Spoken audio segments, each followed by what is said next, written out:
আপোনাৰ যদি ব্ৰেকফাষ্টত ব্ৰেড খোৱাৰ অভ্যাস আছে তেন্তে সাৱধান হওক কাৰণ বজাৰত এতিয়া উপলব্ধ ভেঁকুৰ উঠা ব্ৰেড মৰিয়নি বেকাৰীত পোৱা গৈছে ভেঁকুৰি যোৱা ব্ৰেড খাদ্য সুৰক্ষা বিভাগৰ চৰম অমনোযোগিতাৰ বাবে মৰিয়নিত এতিয়া একাংশ হোটেল ৰেস্তোৰাঁ আৰু বেকাৰীত খাদ্য সামগ্ৰীৰ নামত অস্বাস্থ্যকৰ সামগ্ৰী যোগান ধৰি আহিছে শেহতীয়াকৈ মৰিয়নিৰ নীলাচল ৰেষ্টুৰেণ্টত থকা বিষ্ণু বেকাৰী নামৰ এখন প্ৰতিষ্ঠানৰ পৰা এগৰাকী মহিলা সাংবাদিকে ক্ৰয় কৰিছিল এটা ব্ৰেড কিন্তু পিছত ব্ৰেডটো খুলি চোৱাত ব্ৰেডৰ ভিতৰত ভেঁকুৰ থকা দৃষ্টিগোচৰ হয় যুৱতীগৰাকীৰ ইয়াৰ পিছতে বিষ্ণু বেকাৰীত অভিযোগ দি কোনো সফল নোপোৱাত খাদ্য সুৰক্ষা বিভাগত অভিযোগ দাখিল কৰিছে মহিলা সাংবাদিকগৰাকীয়ে কালি এটা ব্ৰেড কিনিছিলো কালি গধূলি এটা ব্ৰেড কিনা হৈছিল আৰু ব্ৰেডটো এইটো মই লৈ আছো আপোনালোকে চাওক এইটো ব্ৰেডটো এইটো লিখা আছে বিষ্ণু বেকাৰী মিল্ক ব্ৰেড এইটো আপোনালোকে দেখিছে বিষ্ণু বেকাৰী মিল্ক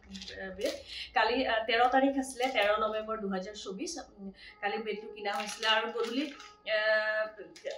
খুব লৰালৰিতে ব্ৰেডটো লৈ অহা হৈছিল আৰু আনি তেনেকৈ থৈ দিয়া হৈছিল ৰাতিপুৱা যেতিয়া মই ব্ৰেডটো খুলি চাওঁ মানে এয়া দেখিছে পুৰা মানে ভেঁকুৰ ধৰি আছে আৰু পুৰা গোন্ধ তাৰপিছত লগালগ মোৰ মাইণ্ডত আহিলে মানে যে মই ব্ৰেডটো চাওঁ তাৰপিছত তেতিয়া মই দেখিলো এইটো আপোনালোকে ভালকে মন কৰিব ইয়াতে ব্ৰেডটোত বেষ্ট বিফৰ 3 ডেজ লিখা আছে ইয়াতে MFG ডেট ব্ল্যাঙ্ক বেটছ নং ব্ল্যাঙ্ক আৰু ইয়াতে লিখা আছে যে best before 3 days from the date manufacturing এতিয়া মই কেনেকৈ জানিম এইটো কি তাৰিখে বনোৱা এইটো বাৰু ঠিক আছে বেষ্ট বিফৰ 3 ডেজ এইটো ঠিক আছে কিন্তু মই যিমান দূৰ জানো যে যেতিয়া কোনো খাদ্য সামগ্ৰী পেকেটত থকা খাদ্য সামগ্ৰী তৈয়াৰ কৰা হয় বা পেকেট কৰা হয় পেকেজিং কৰা হয় তেতিয়া তাতে মেনুফেকচাৰিং ডেট অৰ্থাৎ কেতিয়া বনাইছিল বা কেতিয়া তৈয়াৰ কৰিছে বা কেতিয়া পেকেজ কৰিছে হেতু ইয়াতে উল্লেখ থাকিব লাগে যদি এই ব্ৰেডটো মই এসপ্তাহৰ পিছত যদি মই আপোনালোকক দিও আৰু তাত আপোনালোকেও গম নাপাব যে যেহেতু লিখা আছে বেষ্ট বিফৰ 3 ডেজ কেতিয়া বনোৱা হেতু আপোনালোকক গম নাপাব এটা কথাটো হৈছে কি এনেকৈ মেনুফেকচাৰিং ডেট বা বেটছ নাম্বাৰ